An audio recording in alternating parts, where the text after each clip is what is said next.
Hi friends, ಎಲ್ಲರೂ ಹೇಗಿದ್ದೀರಾ? ಎಲ್ಲರೂ ಚೆನ್ನಾಗಿದ್ದೀರಾ ಅಂತ ಭಾವಿಸ್ತಾ ಇವತ್ತು ನಾನು ನನ್ನ ವೀಡಿಯೋ ಸ್ಟಾರ್ಟ್ ಮಾಡ್ತಾ ಇದ್ದೀನಿ. Welcome back to Pooja diaries YouTube channel. So ನೀವು ವಿಡಿಯೋ ನೋಡ್ತಾ ಇದ್ರೆ ಅನ್ಕೋಬೋದು ಎಲ್ಲಿ ಹೋಗ್ತಿದ್ದಾರೆ ಪೂಜಾ, ಯಾವ ಟೆಂಪಲ್ಗೆ ಹೋಗ್ತಿದ್ದಾರೆ, ಏನು ಇವತ್ತಿನ ವಿಡಿಯೋ ಸ್ಪೆಷಲ್ ಅಂತ ಅಂದರೆ, ನಾವೆಲ್ಲರೂ ಕೂಡ ಓಂ ಶಕ್ತಿ ಟೆಂಪಲ್ ಹೋಗಿದ್ವಿ. ಮರ್ವತ್ತೂರು ಓಂ ಶಕ್ತಿ ಟೆಂಪಲ್. ಅಲ್ಲಿ ಅಮಾವಾಸ್ಯೆ ಪೂಜೆ ಇತ್ತು ಮತ್ತು ಅಭಿಷೇಕ ನೋಡೋ ಅಂಥ ಒಂದು ಅವಕಾಶ ಸಿಕ್ಕಿತ್ತು ನಮಗೆಲ್ಲರಿಗೂ. ಸೊ ನನಗಂತೂ ಅದನ್ನು ಮಿಸ್ ಮಾಡ್ಕೊಳ್ಳೋಕೆ ಇಷ್ಟನೇ ಇಲ್ಲ, ಬಿಕಾಸ್ ನನ್ನ ಆರಾಧ್ಯ ದೇವಿ ಅಂತಲೇ ಹೇಳ್ಬೋದು ಓಂ ಶಕ್ತಿ ಅಮ್ಮ. ಮತ್ತು ನಾವು ಅಂಗಾಳ ಪರಮೇಶ್ವರಿ ಅಮ್ಮ ಅಮಾವಾಸ್ಯೆ ಪೂಜೆ ಇದ್ರಿಂದ ತುಂಬ ಒಳ್ಳೆಯದು ಅಂತ ಹೇಳಿದ್ರು. ಸೊ ಹಾಗಾಗಿ ಅಲ್ಲಿಗೆಲ್ಲ ಕೂಡ ನಾವು ಹೋಗಿ ಬಂದ್ವಿ. ಹೇಗೆ ಹೋದ್ವಿ ಅನ್ನೋದೆಲ್ಲ ನಾನು ಈ ವಿಡಿಯೋ ಮುಖಾಂತರ ತೋರಿಸ್ತಾ ಇದ್ದೀನಿ. ಫಸ್ಟು ನಾನು ಅಪ್ಪನ ಜೊತೆ ಆಟೋದಲ್ಲಿ ಹೋಗ್ತಾ ಇದ್ದೀನಿ. ಆ್ಯಕ್ಚುಲಿ ನಾವೆಲ್ಲ ಟಿಲಿ ಹೋಗ್ತಾ ಇದ್ದಿದ್ದು. ಸೊ ಹಾಗಾಗಿ ಸ್ವಲ್ಪ ದೂರ ಬಿದ್ನಿಗೆರೆ ಹತ್ರ ಎಲ್ಲ ಡ್ರಾಪ್ ಮಾಡಿ ಅಂತ ಹೇಳಿದ್ರು. ಸೊ ಹಾಗಾಗಿ ಅಪ್ಪ ಬಂದಲ್ಲಿ ಡ್ರಾಪ್ ಮಾಡಿದ್ರು. ಅಲ್ಲಿಂದ ನಾನು ಟಿ ಹತ್ಕೊಂಡು ಹೋದೆ. ನಾವು ಟಿ ಹತ್ತಕ್ಕೆ ಸ್ಟಾರ್ಟ್ ಮಾಡಿದಾಗ್ಲಿಂದನೂ ನಮ್ಮ ಜರ್ನಿ ಸ್ಟಾರ್ಟ್ ಆಯಿತು. ಸೊ ಹಾಡು ಹಾಕ್ಕೊಂಡು ಎಲ್ಲರೂ ಡ್ಯಾನ್ಸ್ ಮಾಡಿಕೊಂಡೆ ನಾವು ಹೋಗೋದು. ಅವತ್ತು ರಾತ್ರಿ ನಾವು ಯಾರೂ ಕೂಡ ನಿದ್ದೆ ಮಾಡಿಲ್ಲ, ಫುಲ್ ಡ್ಯಾನ್ಸ್ ಆಡಿಕೊಂಡೆ. ಏಕೆಂದರೆ ಅಭಿಷೇಕಕ್ಕೆ ಹೋಗಬೇಕಿತ್ತು, ಮಲ್ಕೋಬಾರ್ದು ಅನ್ನೋದೊಂದು ನಮ್ಮದಿತ್ತು. ಮಲ್ಕೊಂಡ್ರೆ ಮತ್ತೆ ಸ್ನಾನ ಮಾಡ್ಕೊಂಡು ಹೋಗಬೇಕಾಗತ್ತೆ ಅಂತ ನಾವು 2 ಗಂಟೆ ರಾತ್ರಿ ರೀಚ್ ಆಗಬೇಕಾಗಿತ್ತು ನಾವು. ಸೊ ಹಾಗಾಗಿ ನಾವು ಯಾರೂ ಕೂಡ ನಿದ್ದೆ ಮಾಡಲಿಲ್ಲ. ಪ್ರತಿಯೊಬ್ಬರು ಅಲ್ಲಿ ತನಕನೂ ಡ್ಯಾನ್ಸ್ ಮಾಡ್ಕೊಂಡೇ ಹೋಗಿದ್ದೀವಿ, ಹಾಡು ಹಾಕ್ಕೊಂಡು ಓಂ ಶಕ್ತಿ ಅಮ್ಮನ ಹಾಡು ಹಾಕ್ಕೊಂಡು ಡ್ಯಾನ್ಸ್ ಮಾಡಿಕೊಂಡೇ ಹೋಗಿದ್ದೀವಿ. ಸೊ ನೆಕ್ಸ್ಟು ಇಲ್ಲಿ ಕಾಫಿ ಕುಡಿಯೋಕ್ಕೆ ಅಂತ ಅಂದ್ಬಿಟ್ಟು, ಬಿಕಾಸ್ ನೈಟ್ ಜರ್ನಿ ಅಲ್ವಾ, ಕಾಫಿ ಎಲ್ಲರೂ ಬೇಕಂತ ಅಂದರು. ಹಾಗೆ ಕಾಫಿ ಕುಡಿದು ಊಟ ಬೇಕು ಅಲ್ವಾ, ಆಲ್ಮೋಸ್ಟ್ 8:30ಗೆಲ್ಲ ಊಟಕ್ಕೆ ನಿಲ್ಲಿಸಿದ್ರು. ಸೊ ಊಟ ಏನಪ್ಪ ಇತ್ತಂದರೆ ಲೈಟ್ ಫುಡ್. ಆ್ಯಕ್ಚುಲಿ ಎಲ್ಲ ಲೈಟ್ ಫುಡ್ಡನ್ನೇ ಸಜೆಸ್ಟ್ ಮಾಡಿದರು. ಸೊ ಹಾಗಾಗಿ ಸ್ವಲ್ಪ ಪಲಾವು ಮಾಡಿಸಿದ್ರು. ಸೊ ಹಾಗಾಗಿ ತಿಂದ್ವಿ, ನಿದ್ದೆ ಮಾಡೋ ಹಂಗಿಲ್ಲ ಜರ್ನಿ.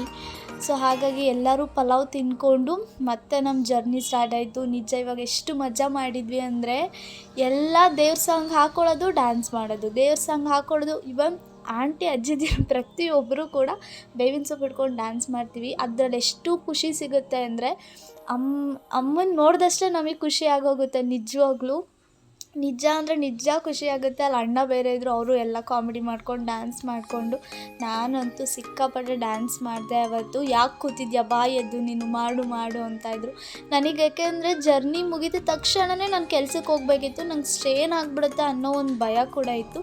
ಸೊ ಹಾಗಾಗಿ ಸ್ವಲ್ಪ ಸೀಟ್ ಮೇಲೆ ಕೂತ್ಕೊಂಡೆ, ಹಾಡು ಹೇಳ್ಕೊಂಡು, ಡ್ಯಾನ್ಸ್ ಮಾಡಿಕೊಂಡು, ಕ್ಲಾಪ್ಸ್ ಮಾಡಿಕೊಂಡು ಹೀಗೆ ನಮ್ಮ ಜರ್ನಿ ಸ್ಟಾರ್ಟ್ ಆಯಿತು. ಸ್ವಲ್ಪ ಮಳೆ ಇದ್ದದ್ರಿಂದ ಡ್ರೈವಿಂಗ್ ತುಂಬ ಕಷ್ಟ ಆಗಿ ನಾವು ಅಲ್ಲೋಗಿ ರೀಚ್ ಆಗೋದು 2 o'clock ರೀಚ್ ಆಗಬೇಕಿತ್ತು. ಆಲ್ಮೋಸ್ಟ್ ನಾವು ರೀಚ್ ಆದಾಗ 3 o'clock ಆಗಿತ್ತು. ಹೆಂಗೆ ಓಡಿದ್ದೀವಿ ಅಂದರೆ ನಾವು, ಬಿಕಾಸ್ ಅಭಿಷೇಕ ಸ್ಟಾರ್ಟ್ ಆಗಿಬಿಡುತ್ತೆ. ಬಿಕಾಸ್ ನಾವು ಬಂದಿರೋದೇ ನಾವು ಅಮ್ಮನ ಅಭಿಷೇಕ ನೋಡಬೇಕು ಅಂತ. ಸೊ ಅಭಿಷೇಕ ನೋಡಬೇಕಂತ ಬಂದಿದ್ದು. ಬಟ್ ಒಂದು ಮಿರಾಕಲ್ ಆಯಿತು. ಏನು ಮಿರಾಕಲ್ ಆಯಿತು ಅಂತ ನಾನು ಖಂಡಿತ ಹೇಳ್ತೀನಿ. ಬಿಕಾಸ್ ಅವತ್ತಿನ ದಿನ ನಂಗೆ ತುಂಬ ಎಮೋಷ್ನಲ್ ಡೇ. ನನ್ನ ಜೀವನದಲ್ಲೇ ಈ ದಿನ ನಾನು ಮರೆಯಲ್ಲ ಅಂತಲೇ ಹೇಳ್ಬೋದು. ಫೈನಲಿ ನಾವು ಮರ್ವತ್ತೂರನ್ನ ರೀಚ್ ಆದ್ವಿ. ಮರ್ವತ್ತೂರನ್ನ ರೀಚ್ ಆಗಿದ ತಕ್ಷಣವೇ ಅಭಿಷೇಕ ಟಿಕೆಟ್ ತೊಗೊಂಡು ಎಲ್ಲ ಎದ್ನೋ ಬಿದ್ನೋ ಓಡ್ತಾಯಿದ್ದೀವಿ. ಆ್ಯಕ್ಚುಲಿ ನಾನು ಒಂದು ಸ್ಯಾರಿ ಹಾಕಿದ್ದೆ, ಬಿಕಾಸ್ ಅಭಿಷೇಕಕ್ಕೆ ಸ್ಯಾರಿ ಹಾಕ್ಕೊಂಡೇ ಬರಬೇಕು, ಪ್ಯೂರ್ ಕಾಟನ್ ಸ್ಯಾರಿ ಅಂದಿದ್ರು. ಸೊ ನಾನು ಕೂಡ ಸ್ಯಾರಿ ಹಾಕಿದ್ದೆ. ಓಡ್ತಿದ್ದೀವಿ ಟೆಂಪಲ್ ಒಳಗಡೆ. ನಾರ್ಮಲಾಗಿ ನನಗೆ ಗೊತ್ತೇ ಆಗ್ತಾಯಿಲ್ಲ, ಬಿಕಾಸ್ ನಾನು ಯಾವಾಗಲೂ ಬಂದಂಗೆ ನೋಡ್ತಾಯಿದ್ದೆ ಜನ. ನಾವು ಹೇಗೆ ಹೋಗ್ತಿದ್ದೀವಿ ಅನ್ನೋದೇ ನನಗೆ ಗೊತ್ತಾಗ್ತಾ ಇರಲಿಲ್ಲ. ಹೆಂಗೂ ನೋಡಿ, ನಮ್ಮ ಅಕ್ಕಂದಿರೆಲ್ಲ ಫುಲ್ ರನ್ನಿಂಗ್ ರೇಸ್ ನನಗಿನ್ನ ಫಾಸ್ಟಾಗಿ ಓಡ್ತಾ ಇದ್ದಾರೆ. ಸೊ ನಾನು ಹಾಗೆ ಓಡಿ ನೋಡಿ, ತಾಯಿ ಅಭಿಷೇಕ ಇದು ನಾನು ತೋರಿಸ್ತಾ ಇರೋದು. ನಾನು ನಮಗೆ ವೀಡಿಯೋ ಮಾಡೋಕ್ಕೆ ಖಂಡಿತ ಬಿಡಲ್ಲ. ನಾನು ಇನ್ಸ್ಟಾಗ್ರಾಮಲ್ಲಿ ತೆಗೆದು ನಾನು ಈ ವಿಡಿಯೋ ಅಪ್ಲೋಡ್ ಮಾಡಿರೋದು. ಸೊ ಏನಪ್ಪ ಅವತ್ತಿನ ದಿನ ಮಿರಾಕಲ್ ಆಯಿತು ಅಂದರೆ, ನಮಗೆ ಪರ್ಮಿಷನ್ ಇದ್ದಿದ್ದು ಬರೀ ಅಭಿಷೇಕ ನೋಡೋದಕ್ಕೆ ಮಾತ್ರ ನನಗೆ. ಸೊ 4 ಜನಕ್ಕೆ 1 ಟಿಕೆಟ್ ಕೊಡ್ತಾರೆ. ಸೊ ಅದ್ರಲ್ಲಿ ಒಬ್ರಿಗೆ ಮಾತ್ರ ತಾಯಿ ಗರ್ಭಗುಡಿ ಒಳಗಡೆ ಹೋಗಿ ಅಭಿಷೇಕ ಮಾಡೋಕ್ಕೆ ಬಿಡ್ತಾರೆ. ನನಗೆ ಚಾನ್ಸ್ ಸಿಕ್ಕಿರಲಿಲ್ಲ. ನಾನು ಬೇಜಾರು ಮಾಡ್ಕೊಂಡು ನಿಜ ಅಳ್ಕೊಂಡೆ ಕೂತಿದ್ದೆ. ನಾನು ಏನು ಮಾಡಿದ್ದೀನಿ, ನನಗೆ ಏನಕ್ಕೆ ಈ ಥರ ಆಗ್ತಿದೆ, ನಾನು ಅಭಿಷೇಕ ಮಾಡಬೇಕಂತ ಆಸೆ ಇದೆ ನನಗೆ ಅಂದಾಗ ನಮ್ಮ ಜೊತೆಗೊಬ್ಬರು ಗುರುಶಕ್ತಿ ಅವ್ರು ಬಂದಿದ್ದರು. ಅವ್ರನ್ನ ಹೋಗಿ ಕೇಳಿದೆ ನಾನು ಅಷ್ಟೇ. ಜಸ್ಟ್ ನೀವು ಯಾವಾಗಲೂ ಬಂದು ಹಾಲಾಕಿ ನನಗೊಂದು ಅವಕಾಶ ಕೊಡಿ ಅಂತ. ನಿಜವ್ರು ಟೋಕನ್ ಕೊಟ್ಟೇ ಬಿಟ್ಟರು. ಡ್ಯಾನ್ಸ್ ಮಾಡ್ತಾಯಿದ್ದೀನಿ ಅಲ್ಲೇ ಹೋಗಿ ಅಮ್ಮನ ಮುಂದೆನೇ ನಿಂತ್ಕೊಂಡು ನಾನು ಅಮ್ಮನಿಗೆ ಅಭಿಷೇಕ ಮಾಡಿ ಬಂದೆ. ನಿಜ ತುಂಬ ಖುಷಿ ಆಯಿತು. ಇವನ್ ಅಳು ಕೂಡ ಬಂತು ನನಗೆ. ಬಿಕಾಸ್ ನಾನು ತುಂಬ ಇಷ್ಟಪಡೋ ದೇವಿ ಅಂದರೆ ಓಂ ಶಕ್ತಿ ಅಮ್ಮ. ನನ್ನ ಮಾತೆತ್ತಿದ್ರೆ ನನ್ನ ಬಾಯಲ್ಲಿ ಬರೋದೇ ಓಂ ಶಕ್ತಿ ಅಮ್ಮ. ನಿಜ ನಂಗೆ ತುಂಬ ಇಷ್ಟ. ನಾನಿದು 2ನೇ ಸಲ ಅಮಾವಾಸ್ಯೆ ಪೂಜೆಗೆ ಬಂದಿರೋದು. ಅಮಾವಾಸ್ಯೆ ಪೂಜೆದು ಪ್ರಸಾದ ಸಿಕ್ತು. ನಿಜ ತುಂಬ ಅಂದರೆ ತುಂಬ ಖುಷಿ ಆಯಿತು. ಮತ್ತು ನಮ್ಮ ಅಕ್ಕ ದಾರ ಬೇಕಂತ ಕೇಳಿದರು. ಹಾಗೆ ದಾರ ಪರ್ಚೇಸ್ ಮಾಡಿಕೊಂಡು ನೀವು ನಿಜ ಅಮ್ಮನಿಗೆ ಹೋಗಿ ಬನ್ನಿ. ನಿಜ ತುಂಬ ಒಳ್ಳೆಯದಾಗುತ್ತೆ. ನಾನು ತುಂಬ ನಂಬಿದ್ದೀನಿ. ನಾನು 9 ವರ್ಷ ಮಾಲೆ ಹಾಕ್ಕೊಂಡಿದ್ದೀನಿ. ನಾನು 8 ವರ್ಷ ಮಾಲೆ ಹಾಕ್ಕೊಂಡಿದ್ದೀನಿ. ಇದು ಮಾಲೆ ಹಾಕ್ಕೊಂಡ್ರೆ 9ನೇ ವರ್ಷ. ಇದು ಅಮಾವಾಸ್ಯೆ ಪೂಜೆಗೆ ನಾವೆಲ್ಲ ಹೋಗ್ತೀವಿ. ನಾವು ನಮ್ಮ ಕಸಿನ್ಸು ಅಕ್ಕಂದಿರೆಲ್ಲ. ಸೊ ನಂದಿದು 2ನೇ ವರ್ಷದ ಅಮಾವಾಸ್ಯೆ ಪೂಜೆ ಹೋಗಿದ್ದಿದ್ದು ನಾನು. ನೀವು ಎಲ್ಲರೂ ಕೂಡ ಹೋಗಿ ಅಮಾವಾಸ್ಯೆ ಪೂಜೆಯಲ್ಲಿ ತಾಯಿನ ನಿಮ್ಮ ಮನಸ್ಸಲ್ಲಿ ಏನಿದೆ ಕೇಳ್ಕೊಂಬನ್ನಿ. ಖಂಡಿತ ಒಳ್ಳೆಯದಾಗುತ್ತೆ. ನಾನು ಮನೆಯಲ್ಲೂ ಪೂಜೆ ಮಾಡ್ತೀನಿ. ಶುಕ್ರವಾರ ಗಂಜಿ ಇಟ್ಟು ಪೂಜೆ ಮಾಡ್ತೀನಿ. ನಿಜ ತುಂಬ ಒಳ್ಳೆಯದಾಗುತ್ತೆ. ನೆಕ್ಸ್ಟು ಇಲ್ಲಿ ಹೂವು ಮಾರ್ತಾಯಿದ್ರು. ನಿಜ ಅವ್ರ ಕಡೆ ಎಷ್ಟು ಸ್ಪೆಷಲಾಗಿ ಹೂವು ಕಟ್ತಾರೆ ಗೊತ್ತಾ. ನಂಗೆ ತುಂಬ ಇಷ್ಟ ಆಯಿತು. ರೋಸ್ ಹೂವು ಎಲ್ಲ ಹಾಕಿ ಕಟ್ಟಿದ್ರು. ಇವನ್ ನಾವು ಕೂಡ ತೊಗೊಂಡ್ವಿ. ನಿಜ ತುಂಬ ಚೆನ್ನಾಗಿತ್ತು ಹೂವು ಕಟ್ಟಿದ್ದು. ಸೊ ಹಾಗೆ ಒಂದು ಕ್ಲಿಪ್ಪಿಂಗ್ನ ತೊಗೊಂಡೆ. ನೆಕ್ಸ್ಟು ನಾವೆಲ್ಲ ದರ್ಶನ ಎಲ್ಲ ಮಾಡಿಕೊಂಡು ದೇವಸ್ಥಾನದಲ್ಲೇ ಮಿನಿಮಮ್ ಅಂದರೂ 2 ರಿಂದ 3 ಅವರ್ ನಿಂತಿದ್ದೀವಿ ದೇವ್ರ ಮುಂದೆ. ಎಷ್ಟು ಖುಷಿ ಅಂದರೆ ಮನಸ್ಸಿಗೆ ಒಂಥರ ನೆಮ್ಮದಿ ಅಂದರೆ ನೆಮ್ಮದಿ ಸಿಕ್ತು ನನಗೆ. ನಾನು ಹೋದ ತಿಂಗಳು ಹೋಗಿದ್ದೆ. ಲಾಸ್ಟ್ ಟೈಮ್ ನನಗೆ ಎಕ್ಸಾಮ್ ಇದ್ದಿದ್ದರಿಂದ ಹೋಗೋದಕ್ಕಾಗಲಿಲ್ಲ. ಸೊ ಇವಾಗಲೂ ಕೂಡ ಎಕ್ಸಾಮ್ ಇತ್ತು ನನಗೆ. ಹಾಗಾದರೂ ಆ ಟೈಮಲ್ಲಿ ನನಗೆ ಹಾಲಿಡೇ ಇದ್ದಿದ್ದರಿಂದ ನನಗೆ ಹೋಗೋಕ್ಕೊಂದು ಅವಕಾಶ ಸಿಕ್ತು. ತಾಯಿನ ನೋಡೋ ಅವಕಾಶ ಸಿಕ್ತು. ನಾನು ನಿಜ ಎಕ್ಸ್ಪೆಕ್ಟ್ ಮಾಡಿರಲಿಲ್ಲ ನಾನು. ಸೊ ಈ ವಿಡಿಯೋ ಮುಖಾಂತರ ಗುರುಶಕ್ತಿ ಅವರು ನನಗೆ ಒಂದು ಆ ಟೋಕನ್ ಕೊಟ್ಟಿಲ್ಲ ಅಂದಿದ್ರೆ ನಿಜ ನಾನು ಅಮ್ಮನ ಹತ್ರ ನಾನು ಹೋಗಿ ಅಮ್ಮನಿಗೆ ಅಭಿಷೇಕ ಮಾಡ್ತಾ ಇರಲಿಲ್ಲ. ಥ್ಯಾಂಕ್ ಯು ಗುರುಶಕ್ತಿ ಅವರೇ ಅಂತ ಹೇಳ್ತಾ ಫೈನಲಿ ಪ್ರಸಾದ ನಿಜ ಏನು ಹೇಳಿ, ತಮಿಳ್ನಾಡು ಸ್ಪೆಷಲ್ ಏನು ಹೇಳಿ, ಪೊಂಗಲ್ ಅಂತೂ ಸಕ್ಕತ್ತಾಗಿತ್ತು. ಪೊಂಗಲ್ ಮತ್ತು ದಾಲ್ ಕೊಟ್ಟಿದ್ರು. ಸೊ ಅದನ್ನು ಎಲ್ಲ ತಿಂದ್ಕೊಂಡು ನಾವು ಫೈನಲಿ ಹೊರಟ್ವಿ ನಾವು. ಸೊ ಇಲ್ಲಿ ಏನು ಸ್ಪೆಷಲ್ ಈ ವಿಡಿಯೋ ಏನಕ್ಕೆ ಅಂತ ಅಂದರೆ, ಇಲ್ಲಿ ನಾನೇನು ವಿಡಿಯೋ ತೋರಿಸ್ತಾ ಇದ್ದೀನಲ್ವ, ಅಮ್ಮನಿಗೆ ಗಂಜಿ ಮಾಡ್ತಾರೆ, ಪೊಂಗಲ್ ಮಾಡ್ತಾರೆ. ಸೊ ಎಲ್ಲ ಅಲ್ಲೇ ಮಡಕೆ ತೊಗೊಂಡು ಅಲ್ಲೇ ಎಲ್ಲ ಪ್ರಿಪೇರ್ ಮಾಡಿ, ಅಲ್ಲಿ ಓಂ ಶಕ್ತಿದು ಅಂಗಾಳಮ್ಮಂದು ದೇವಸ್ಥಾನ ಇದೆ, ಅಲ್ಲಿ ತಾಯಿಗೆ ಹಾಕ್ತಾರೆ. ಅಂದರೆ ನೈವೇದ್ಯ ಮಾಡಿಬಿಟ್ಟು ನೆಕ್ಸ್ಟ್ ಇವ್ರು ತೊಗೊಂಡು ಬರ್ತಾರೆ. ಇದು ನೋಡಿ, ಇದೆಲ್ಲ ಅದೇ ಮಾಡ್ತಾ ಇರೋದು. ಇದು ಅಲ್ಲಿ ಸ್ಪೆಷಾಲಿಟಿ. ಅಮ್ಮನಿಗೆ ಬಡವ್ರ ಮನೇಲೂ ಅಮ್ಮ ಇರ್ತಾಳೆ ಅಂತಲೇ ಹೇಳ್ಬೋದು. ಯಾಕೆ ಅಂದರೆ ಗಂಜಿನೇ ಅಮ್ಮನಿಗೆ ತುಂಬ ಪ್ರಿಯವಾದದ್ದು. ನಾನು ಶುಕ್ರವಾರ ಗಂಜಿ ಇಟ್ಟು ನಾನು ಪೂಜೆ ಮಾಡೇ ಹೋಗೋದು. ಅದು ನಾನು ನಡೆಸ್ಕೊಂಡು ಬಂದಿರೋವಂತಹ ಒಂದಿದು. ಅದನ್ನು ನಾನು ಮಾಡ್ತೀನಿ. ಸೊ ಅಲ್ಲಿಂದ ನಾವು ಟಿ ಹತ್ರ ಹೋಗೋಣ ಅಂತ ಹೊರಟಿದ್ದೀವಿ. ಆ ಟಿ ಸ್ವಲ್ಪ ದೂರ ನಿಲ್ಲಿಸ್ಬಿಟ್ಟಿದ್ರು. ತುಂಬ ಬಿಸಿಲು, ನೈಟ್ ಪೂರ ನಿದ್ದೆ ಇಲ್ಲ. ನಮ್ಗೆ ಎಲ್ಲಿ ಜಾಗ ಸಿಗುತ್ತೋ ಅಲ್ಲೇ ಟಿಲಿ ಮಲ್ಕೊಂಬಿಡೋಣ ಅನ್ನೋ ಅಷ್ಟು ನಮಗಾಗಿತ್ತು. ನೆಕ್ಸ್ಟು ಅಲ್ಲಿಂದ ನಾವು ಬೀಚಿಗೆ ಕರ್ಕೊಂಡೋದ್ರು ನಮ್ಮನ್ನ. ಯಾವ ಬೀಚಪ್ಪ ಅಂದರೆ ಮಹಾಬಲಿಪುರಂ ಬೀಚು. ನಾನಂತೂ ಇನ್ನೂ ಆ ಓಂ ಶಕ್ತಿ ಅಮ್ಮನ ಹ್ಯಾಂಗ್ ಓವರಿಂದ ನಿಜ ನಾನು ಬಂದೇ ಇರಲಿಲ್ಲ. ನಾನು ಅಮ್ಮಂಗೆ ಅಭಿಷೇಕ ಮಾಡಿದೆ ಅಂತ ನಮ್ಮ ಫ್ಯಾಮಿಲಿ ಮೆಂಬರ್ಸ್ಗೆಲ್ಲ ಆಗಲೇ ಫೋನ್ ಮಾಡಿ ನಾನು ದೇವ್ರ ಮುಂದೆ ಹೋಗಿದ್ದೆ, ನಾನು ಅಮ್ಮನ ಹತ್ರದಿಂದ ನೋಡ್ಕೊಂಬಂದೆ ಅಂತ ನಮ್ಮ ಅಮ್ಮಂಗೆಲ್ಲ ಹೇಳಿದ್ದು. ನಿಜ ಅವತ್ತಿನ ದಿನ ನಾನು ಯಾವತ್ತೂ ಮರೆಯಲ್ಲ. ಒಂದು ಎಮೋಷ್ನಲ್ ಡೇ ಅಂದರೆ ಅದು ಇದೇ ಇಲ್ಲ. ಅಲ್ಲಿಂದ ಬೀಚಿಗೆ ನಡ್ಕೊಂಡು ಹೋದ್ವಿ. ಶಂಕು ಎಲ್ಲ ಇತ್ತು. ನಿಜ ಬೀಚ್ ಒಂಥರ ಮನಸ್ಸಿಗೆ, ನಾನಂತೂ ಬೀಚ್ ನೋಡಿಕೊಂಡೇ ನಿಂತ್ಕೊಂಡ್ಬಿಟ್ಟಿದ್ದೆ. ಒಂಥರ ಖುಷಿ ಆಯಿತು. ಬಟ್ ತುಂಬ ಅಂದರೆ ತುಂಬ ಬಿಸಿಲಿತ್ತು. ನನಗಂತೂ ಒಂದು ಹಾಫ್ ಆನ್ ಅವರ್ ಆಟ ಆಡಿದೆ ಅಷ್ಟೇ. ನಮ್ಮ ಫ್ಯಾಮಿಲಿ ಮೆಂಬರ್ಸ್ ಎಲ್ಲ ತುಂಬ ಆಟ ಆಡಿದ್ರು ಬಿಸಿಲಲ್ಲಿ. ಬಟ್ ನನಗೆ ನಿಜ ಬಿಸಿಲಲ್ಲಿ ನಂಗೆ ಜಾಸ್ತಿ ಹೊತ್ತು ನಿಂತ್ಕೊಳ್ಳೋಕ್ಕಾಗಲೇ ಇಲ್ಲ. ನನಗೆ ತಲೆ ಎಲ್ಲ ಸುತ್ತಾಗಿ ಬರೋಕ್ಕೆ ಸ್ಟಾರ್ಟ್ ಆಯಿತು. ಹೆವಿ ಅಂದರೆ ಹೆವಿ ಬಿಸಿಲು. ನಾನು ಮತ್ತು ನಮ್ಮ ರಮ್ಯಾಕ ಬಂದು ದಡದ ಹತ್ರ ಕೂತ್ಕೊಂಡು ಇಬ್ಬರು ಛತ್ರಿ ಹಿಡ್ಕೊಂಡು ಅವರೆಲ್ಲ ಆಟ ಆಡೋದನ್ನ ನೋಡ್ಕೊಂಡು ಎಂಟರ್ಟೈನ್ಮೆಂಟ್ ತೊಗೊಂಡು ಕೂತಿದ್ವಿ. ಇಲ್ಲಿ ಯಾವುದೋ ಮಕ್ಕಳು ನೋಡಿ ಚೆನ್ನಾಗಿ, ನಾನು ಚಿಕ್ಕ ಹುಡುಗಿಲಿ ಸೇಮ್ ನಾನು ಹೀಗೆ ಮಾಡ್ತಾಯಿದ್ದಿದ್ದು. ತೋಡಿ ಬರ್ತಾಯಿದ್ದೆ. ಸೊ ಇವಾಗಲೂ ಮಾಡ್ತೀನಿ. ಬಟ್ ಇವ್ರು ಆಡ್ಬೇಕಾದ್ರೆ ನನಗೆ ನನ್ನ ಚೈಲ್ಡ್ಹುಡ್ ಎಲ್ಲ ನೆನಪಾಯ್ತು. ನೋಡಿ ಹಿಂಗೆ ನೀರು ಬರೋದು ಎಲ್ಲ ಹೊರಟೋಗ್ತಿತ್ತು. ಸೊ ಫೈನಲಿ ನಾವು ಬೀಚಲ್ಲಿ ಚೆನ್ನಾಗಿ ಆಟ ಆಡಿದೆ. ನಂಗೆ ಸ್ಯಾಟಿಸ್ಫೈಡ್ ಆಗೋ ತನಕ ನಿಜ ಆಟ ಆಡಿದೆ. ಆಮೇಲೆ ಫ್ರೆಶ್ ಅಪ್ ಆಗಿ ನೆಕ್ಸ್ಟು ಬಿಸಿಲಲ್ವಾ ಐಸ್ ಕ್ರೀಮ್ ತಿನ್ನೋಣ ಅಂತ ಅಂದ್ಬಿಟ್ಟು ಹಾಗೆ ಐಸ್ ಕ್ರೀಮ್ ಎಲ್ಲ ತೊಗೊಂಡು ಐಸ್ ಕ್ರೀಮ್ ತಿನ್ಕೊಂಡು ಹಾಗೆ ನೆಕ್ಸ್ಟು ನಮ್ಮ ಅಕ್ಕ ಮಾವಿನಕಾಯಿ, ಸೌತೆಕಾಯಿ ಆಮೇಲೆ ತುಂಬ ಥರ ಚಿಪ್ಸ್ಗಳೆಲ್ಲ ತೊಗೊಂಡು ಬಂದಿದ್ದರು. ಸೊ ಅದನ್ನೆಲ್ಲ ತಿಂದ್ಕೊಂಡು ಆದಷ್ಟು ನಾವು ಒಂದು 4 to 5 o'clock ತನಕ ನಾವು ಬೀಚ್ ಹತ್ರನೇ ಇದ್ವಿ. ಅಲ್ಲೇ ಇದ್ವಿ. ನಿದ್ದೆ ಅಂದರೆ ನಿದ್ದೆ, ನಮಗೆ ನಿದ್ದೆನೇ ಕಂಟ್ರೋಲ್ ಮಾಡೋಕ್ಕಾಗ್ತಿಲ್ಲ. ಅಲ್ಲೇ ಚೇರ್ ಮೇಲೆ ಕೂತ್ಕೊಂಡು ನಿದ್ದೆ ಮಾಡ್ಕೊಂಡಿದ್ದೀವಿ ನಾವು, ಬಿಕಾಸ್ ನೈಟ್ ಪೂರ ನಿದ್ದೆ ಇರಲಿಲ್ಲ. ಸೊ ಇವಾಗ ಎಲ್ಲಿಗೆ ಹೋಗ್ತಿದ್ದೀವಪ್ಪ ಅಂದರೆ ಅಂಗಾಳ ಪರಮೇಶ್ವರಿ.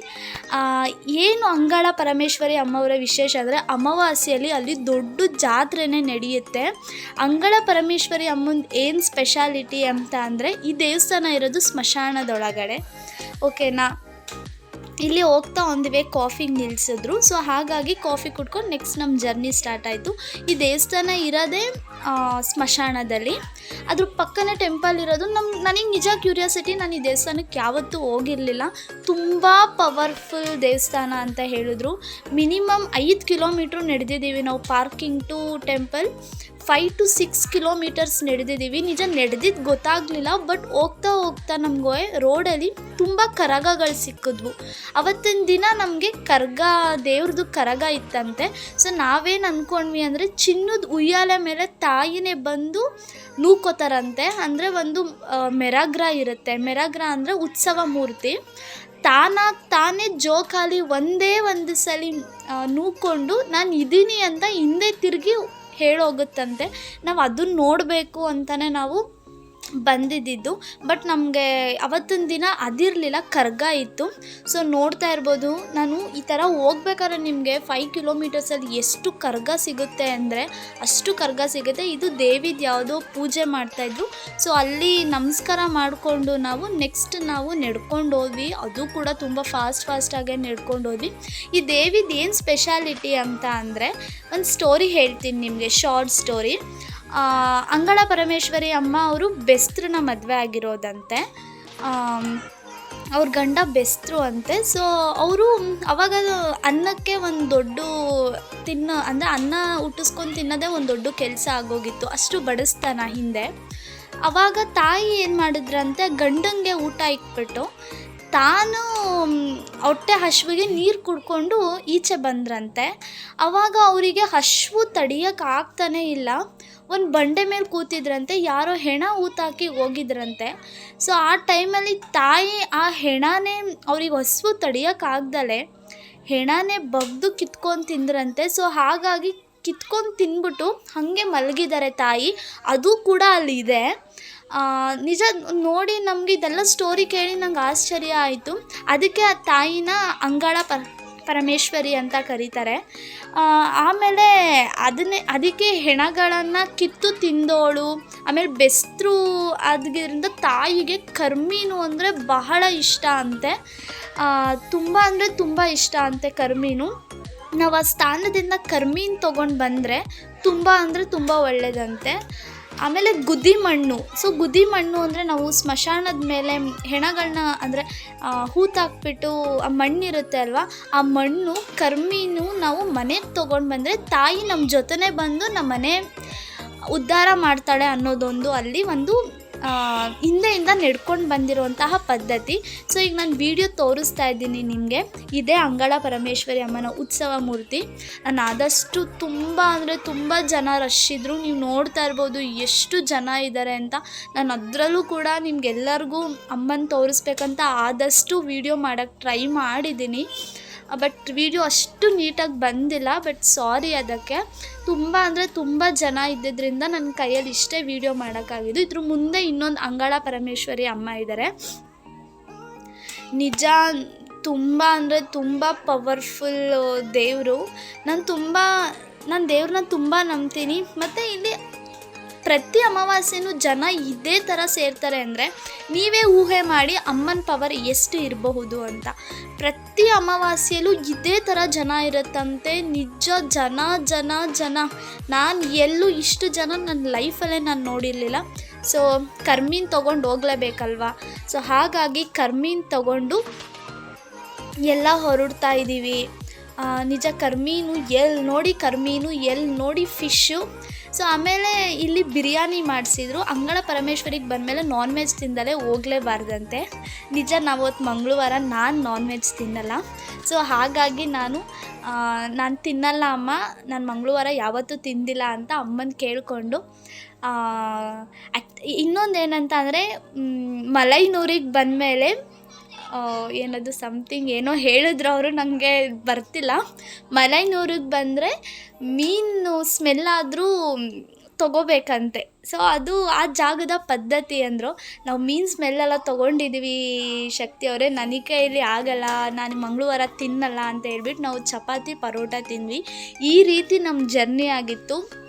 ನೀವು ಕೂಡ ಹೋಗಿ ಮರುವತ್ತೂರು ಓಂ ಶಕ್ತಿ ಅಮ್ಮನ ದರ್ಶನ ಮಾಡ್ಕೊಳ್ಳಿ.